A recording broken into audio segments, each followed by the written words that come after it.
Seëngroete ATKV familie. Ek is Sherry Adonis van 12 uur kop in Swellendam. Ek beskou dit 'n eer en 'n groot voorreg om die afsluiting van die ATKV AJV van 2024 waar te neem. Die tema van ons algemene jaarvergadering is gemeenskap, omgewing en verbintenis. Die ankers om te floreer. Kom ek som die AJV tema soos volg op.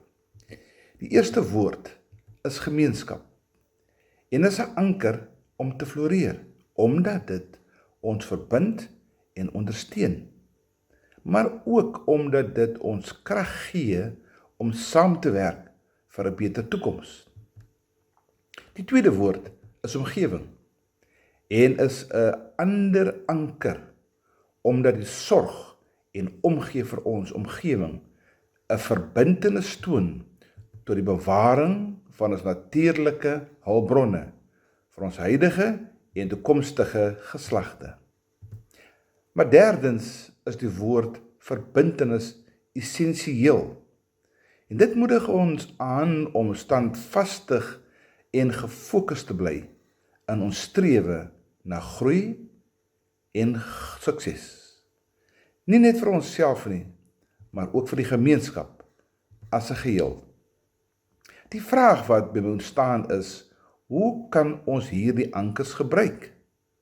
En die antwoord is eenvoudig, deur ons beskikbaarheid, deur ons inskakeling by gemeenskapsprojekte, deur ons bewustheid te verhoog oor omgewingskwessies en deur ons toewyding te hernie tot die bevordering van vrede en verdraagsaamheid.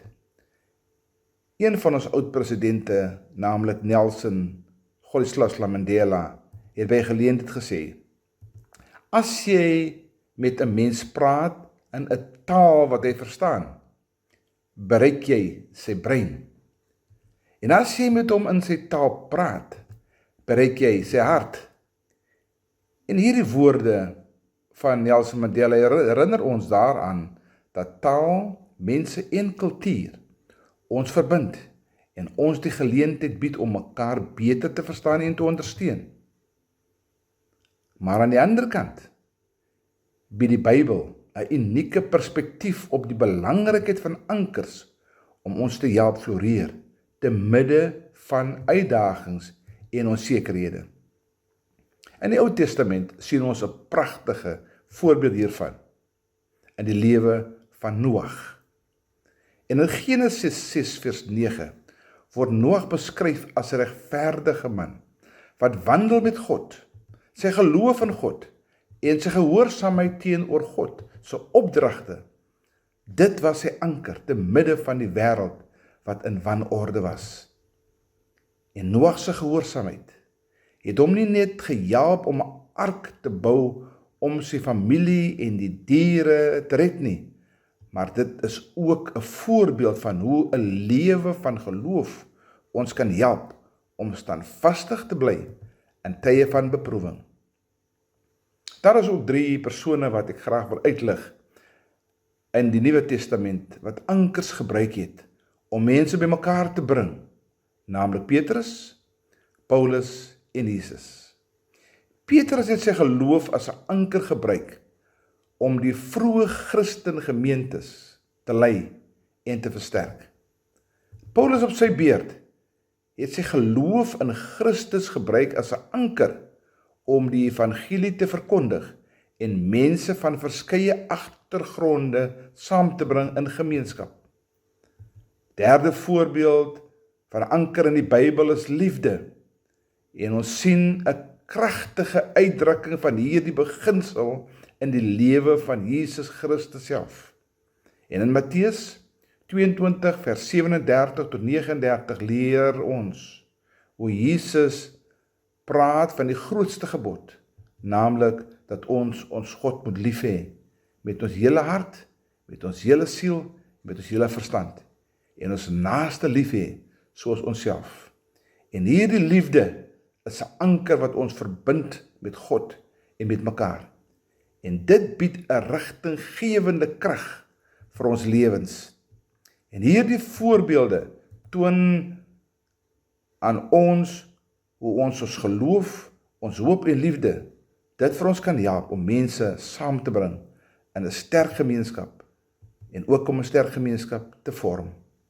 Mag ons hierdie ankers van geloof, hoop en liefde vasgryp en mag hulle ons lewens rig.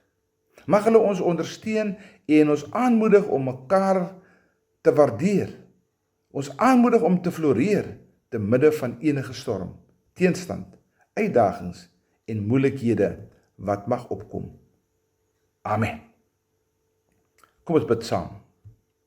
Vader, baie dankie vir die beskerming, spesifiek die afgelope paar dae. Ons bid dat ons die ankers van geloof, hoop en liefde sal gebruik as ons vandag verdaag en as ons die ankers sal gebruik as riglyne vir ons eie lewens en as inspirasie om 'n verskil te maak in die gemeenskap en wêreld rondom ons. Seën ons direksie, alle rolspelers in ons ATKV familie, wanneer ons suksesstories met ander gaan deel, deur middel van ons ATKV takprojekte. Tot ons weer ontmoet. Amen.